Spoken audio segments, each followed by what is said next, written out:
are UFOs real? I mean, for sure. Does the Bible talk about them?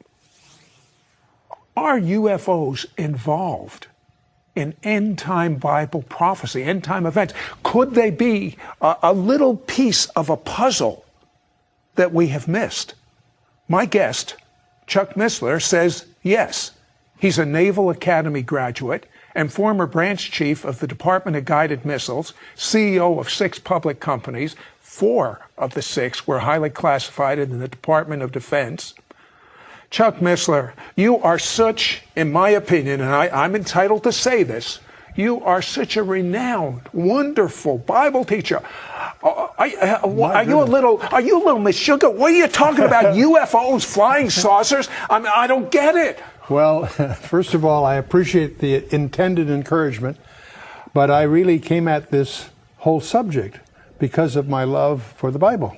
It happens that I come out of an information science background. My whole career, 30 years in the strategic community, gives me perhaps a little different perspective than most people would have going at this topic. But I want to right up front indicate it was my biblical interest that brought me into this rather than my high-tech background, although that's proven to be, that and my Department of Defense connections have been very valuable to me. So that's one of the reasons I find myself in this peculiar posture. But it's not, in other words, he has a lot of experience, a lot of knowledge from the intelligence community, which helps him put a lot together of what we'll be talking about. But he's saying it's his love for the Bible that is really motivating him right now. So you found a controversial verse in Genesis 6, which has to do with a prophecy that Jesus said. Let's start with, I start with Jesus, and in Matthew 24, he gives 4 disciples an inside briefing on a second coming. And in that briefing, he makes a very strange remark.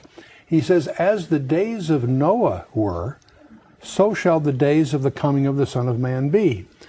Now, many people presume he just meant that it was because of the business of usual. So anyway, the point is, right, we need to understand what the days of Noah were like in order to understand what he was saying. So that takes us to Genesis 6, and when you jump into Genesis 6, you quickly discover that very few seminaries teach what that passage really says. And so as you get into that Genesis 6, you have to understand the first 2 verses are 1 sentence, and it deals with this strange goings-on between the fallen angels producing hybrids with humans. And that was so uncomfortable in the early years of the church that it was the understanding of the early rabbis. It was also the understanding of the early church that what it was dealing with was fallen angels cohabiting with human women, producing a strange hybrid offspring. But when you get to about the 5th century, that was a very uncomfortable posture. So they cooked up this, what they call the lines of Seth argument, and that's what's taught in most seminaries. One of the things I discover is that many people who are seminary products of most seminaries haven't been taught that there are different perspectives of Genesis 6, and it's the literal, careful study version of Genesis 6 that starts to raise the fog on this whole issue. Now tell me about the word Nephilim. What does that mean? In the Hebrew, it comes from the verb nephal. It means the fallen ones, and that's the term used. Don't confuse that with the fallen angels. The fallen angels, according to Genesis 6, cohabited with human women to produce a hybrid offspring that are called in the Hebrew the Nephilim. In the Septuagint version of the Old Testament, the translation of the Old Testament into Greek, they use the word gigantes, which is transliterated giants, right. And they did happen to be giants, but that's not what the word means. The word actually means, in the Greek, the earthborn. And so, from the Greek point of view, they're earthborn. From the Hebrew point of view, they're the fallen ones. But either way, they're pointing to a hybrid, and it apparently was part of Satan's plan to contaminate the Messianic line. But so the purpose of the flood was to get rid of these. Exactly. People. That's exactly the point. You study verse 9 of Genesis 6. It speaks of Noah that his genealogy was untainted, unblemished. And apparently it was a distinctive in that sense. He may not have been the only one unblemished, but the fact that he was unblemished qualified him for what God was going to do, among other things. But the point is, the whole issue that God chose to do was to save 8 people in the ark and erase the blackboard, so to speak. Okay, but if the blackboard was erased, then we don't have to fool with them today, if they were all destroyed. Except Genesis 6 verse 4 says there were Nephilim in the land in those days, comma, and also after that. And we discover, many good Bible scholars miss this, that you really won't understand subsequent events in the Old Testament by not realizing it happened again. When God in Genesis 15 and Genesis 17 confirms the land covenant to Abraham, he tells Abraham that he and his descendants are going to be away for 400 years, but after 400 years, they're going to return. That gave Satan, who's obviously listening, the realization that he had 4 centuries to lay down a minefield. And that's why when Moses enters the land and he sends his at Kadesh Barnea, he sends in the 12 reconnoiters, if I can call them that. They come back and say, and Numbers 13, verse 33 says they were Nephilim in the land. So it happened again. I'll tell you what, hold that thought. Did you know that 12 astronauts have reported UFOs? Don't go away, we'll be right back. Hello, Sid Roth here with Chuck Missler. And Chuck, so many astronauts are reporting UFOs, but one was amazing. This one astronaut, John Blaha, a ham radio operator, actually picked up what he was saying. As a matter of fact, a picture's worth 1,000 words. Let's take a look at that now. The wording is as follows. Houston, this is Discovery. We still have the alien spacecraft under observance.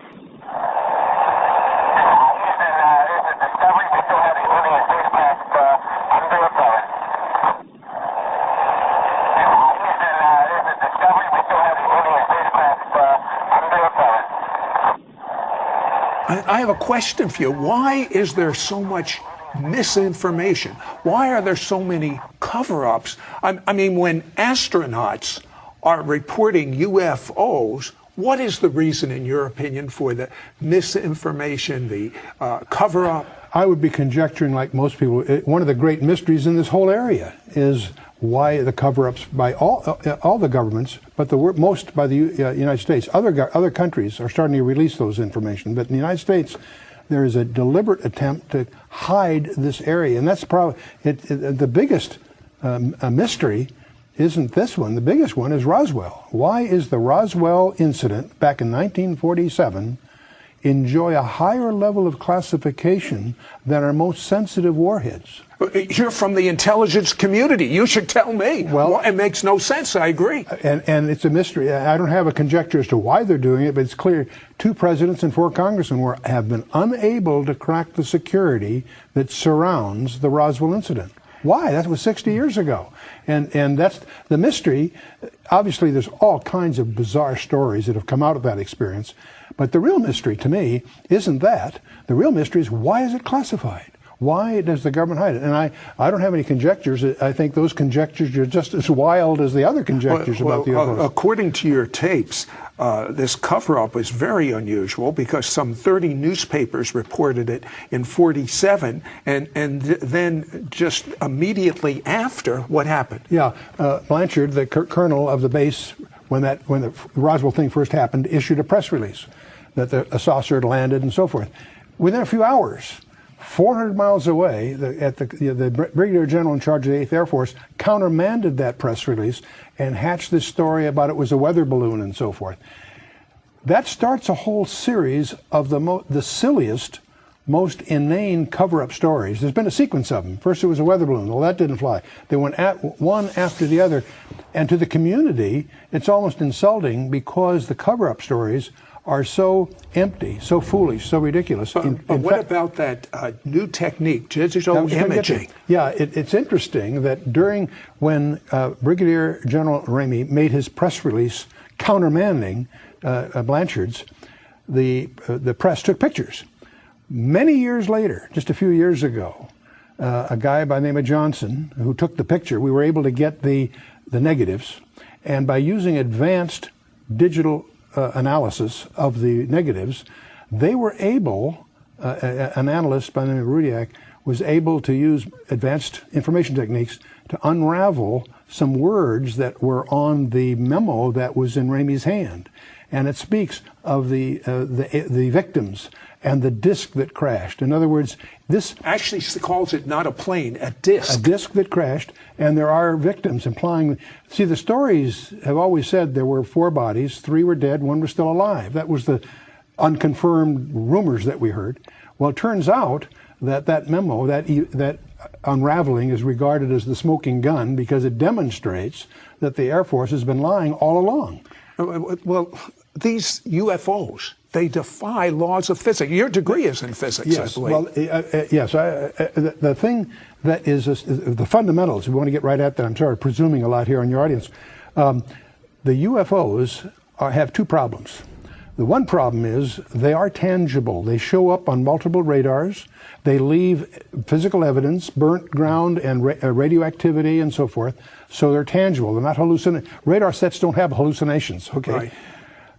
On the other hand, they make right-angle turns at exotic speeds. They go faster than the speed of sound without sonic booms. They do things that seem to violate physical laws, and yet they are physical in one sense, and yet they're not physical in another. Now, the other area we need to just acknowledge is this is the toughest area to research, because not only because of all the hoaxes and all the crackpots that are in this area, is because of the deliberate disinformation by the government trying to hide these areas.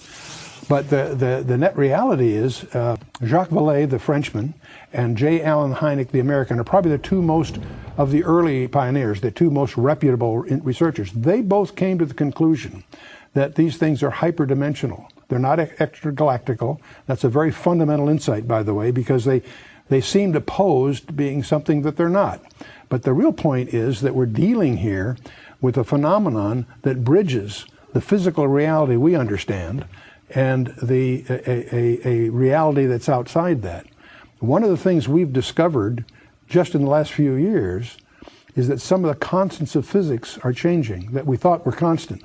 And Scientific American, in June of 2005, ran an article in which they pointed out if the constants of physics are changing, that implies that our physical reality is actually a subset, a shadow of a larger reality. And when you start dealing in the UFO area, that's one of the other demonstrations that there is a hyperdimensional aspect to this. And you actually, from your research, believe that some of the people that report they've been abducted is actually true. That is the spookiest side of this whole area, and probably the classic author in this area is Dr. John Mack, head of psychiatry for Harvard Hospital. He's written a book on this whole area. Clearly, and there was a conference at MIT on this whole subject. There are enormous numbers of people. Some estimates are between over 1% of the population, maybe as high as 2 or 3%, claim to have had an experience which involves being abducted by these vehicles or whatever. And now their stories are too bizarre to accept on the one hand. On the other hand, when you profile these people, they're above average intelligence, no prior psychiatric history, clearly subject to some serious trauma, and not anxious. They're almost trying to hide the stories rather than reveal them. And their stories are similar. That's the thing that's so amazing. They're united by some common threads. In fact, that was Mack's challenge to the conference at MIT. He says, if what these people say is happening isn't happening, what is happening? Because these stories all have common links that are spooky. I'll tell you what, hold that thought. When we come back, we're going to talk about how these UFOs tie in with end times. Don't go away. We'll be right back.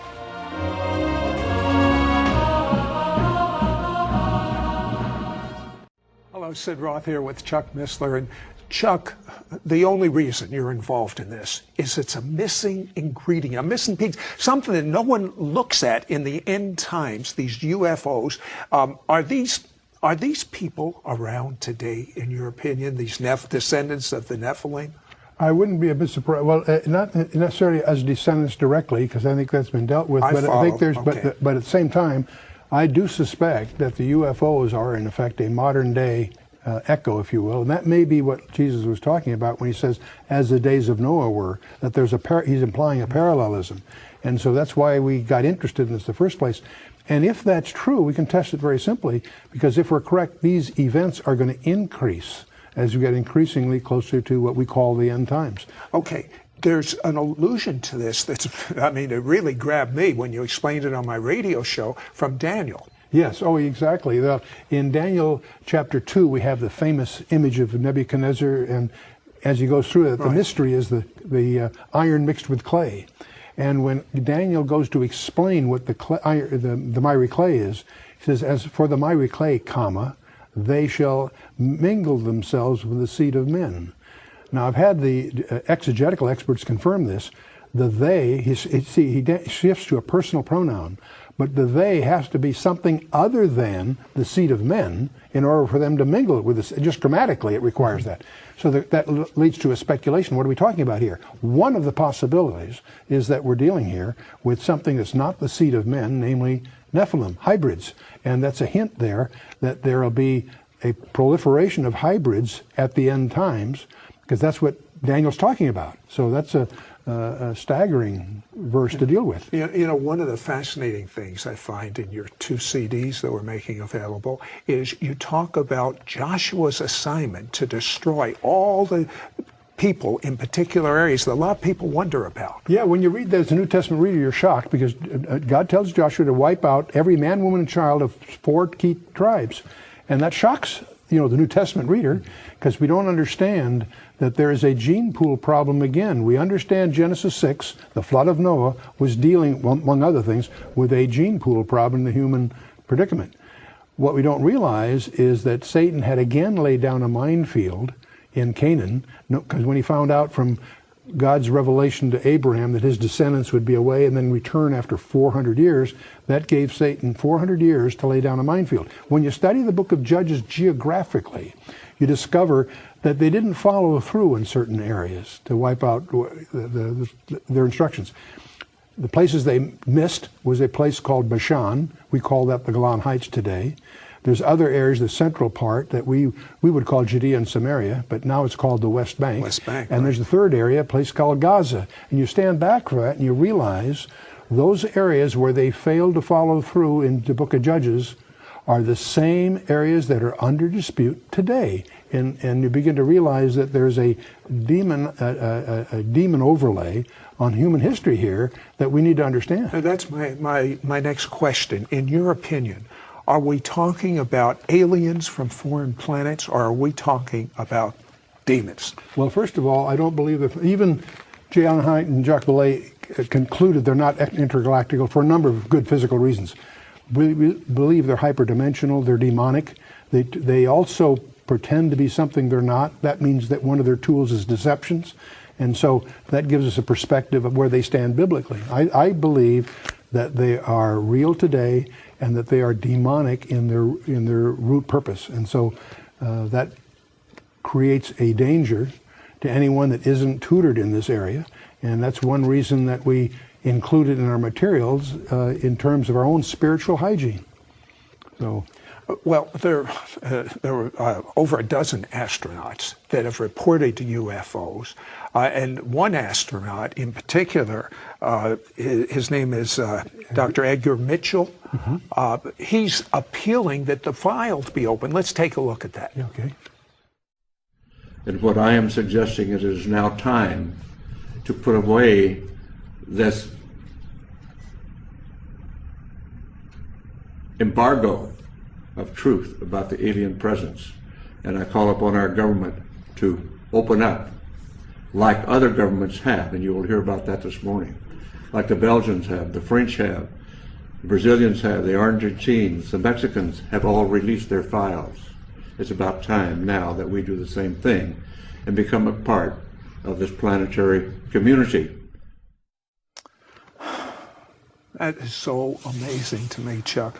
Are we going to open up our files or not? And the very fact there's resistance is alarming. You'd think that there's nothing to hide, they would open it up. So the question that really, you can only speculate, you only feed speculation the way they're operating, keeping it secret. Okay, former President Reagan, you were telling me about an amazing, amazing statement he made about UFOs. Well, that they may be the ingredient that it may take to get the world together. But on the presidential side, there have been 2 presidents that have tried to crack the security and couldn't, and 4 congressmen. So we need to put pressure. So what is going to happen when the President of the United States says there are UFOs, we're being invaded, there's going to be a one world government, and I mean, there we are, end time prophecy. It looks like it's very easy to see how this could have a major role in setting the stage if we understand the classical biblical scenario. And that's one reason when you go at this area, your primary study should be to understand what the Bible has said all along is the destiny of man and the history, the forward history of governments. And so as we watch every day, that as we look at our newspaper and see where the world is going, not just in this area, the whole geopolitical horizon is converging. The more you know about your Bible, and the more you know about what's really going on in the geopolitical horizon, the more you see the convergence. We're plunging in to the climax of human history. Based on all of your Bible study, all your research, where is America right now? Well, America is in deep trouble. The America you and I grew up in, I believe, is over. I think that the most common question I get asked as I travel and have question and answer sessions is, where's America in prophecy? And all the end time players in eschatology are well identified in the Bible, and they're there. America's conspicuous by not being. The other question I always get asked is, why hasn't God judged America? Billy Graham quipped several decades ago. Well, listen, we have a few seconds left in this show. We don't know when the end's going. We don't know the day or hour. Make Jesus your Lord. Get to know him intimately. Let God say, I want to be your friend. He's speaking it to you now.